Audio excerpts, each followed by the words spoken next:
In fact, actually we have three kinds of signals that can be used for monitoring NIV. First group of signals include the flow and pressure curves that are usually stored in the internal memory of the ventilators. Flow is the total gas delivered by the ventilator, and the pressure is the pressure that this flow creates in the respiratory system and in the circuit of the patient. These two signals inform us about what is doing the ventilator. A second group of signals are related to the ventilatory pattern of the patient and the effort of the patient. These include two types of signals. The first one is the respiratory inductance plethysmography, measured by abdominal and thoracic bells, that inform us about the ventilatory pattern of the patient, inspiratory time, expiratory time, synchrony with the ventilator, and so on. And a second signal in this group would be the parasternal electromyogram or esophageal pressure, that signals that are not commonly used in the clinical practice. A third group of signals include the consequence of the patient-ventilator interactions in the blood-gas exchange, and it would be the oxygen saturation and transcutaneous CO2.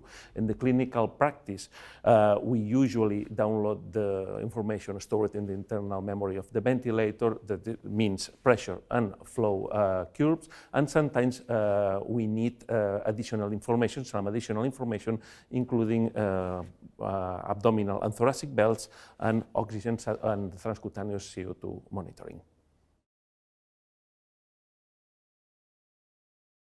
Yes, there is a well-known flow chart. First of all, we have to assess the compliance of the patient with the ventilator. And the main outcome would be to achieve compliance of minimum 4 hours per day with non-fragmented sleep. The second step would be the assessment of non-intentional leakage. The third step would be the assessment of periodic flow reductions suggesting upper airway obstruction. And finally, the fourth step would be the patient ventilatory asynchrony. The main recommendation is to proceed in strictly order. If we assess, for example, our patient has leak, we don't need to go further. The proper way to proceed is to correct the leaks and reassess the patient.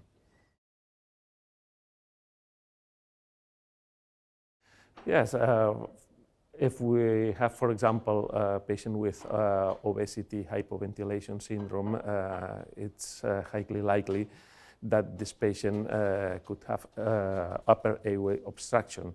In this setting, it's useful to have the information coming from the abdominal and thoracic bells to classify this obstruction with effort and without effort. For example, if we have a neuromuscular patient, it would be necessary to use transcutaneous CO2 instead of SpO2 monitoring, because neuromuscular patients can have a normal SpO2 and a poor control of nocturnal hypoventilation. No, there are certain situations in which it's not enough to check the SpO2. The first one would be the patient, for example, a COPD patient using oxygen coupled to the ventilator. In this setting, a good SpO2 during overnight could not rule out a poor control of nocturnal hypoventilation. As I told before, the second situation would be a neuromuscular patient. Typically, neuromuscular patient has a normal alveolo-arterial gradient, and a good SpO2 control overnight could not be related to a good hypoventilation control.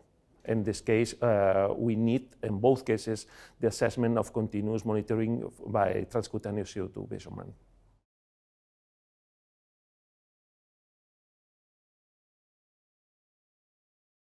In a well-ventilated patient, or if we are satisfied with the outcome of the ventilation, it would be only necessary to download the data stored in the internal memory of the ventilator. For example, assessment of compliance, assessment of leaks, and assessment of automatic obstruction index.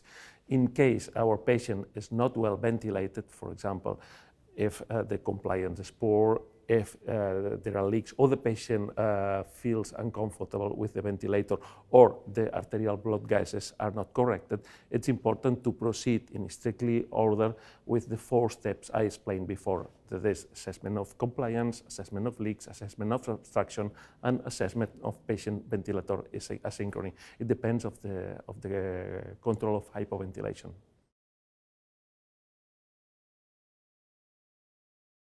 Yes, I strongly recommend the Monitor NIV papers in thorax, which explain clearly the tools we have for NIV monitoring and how to proceed in each situation.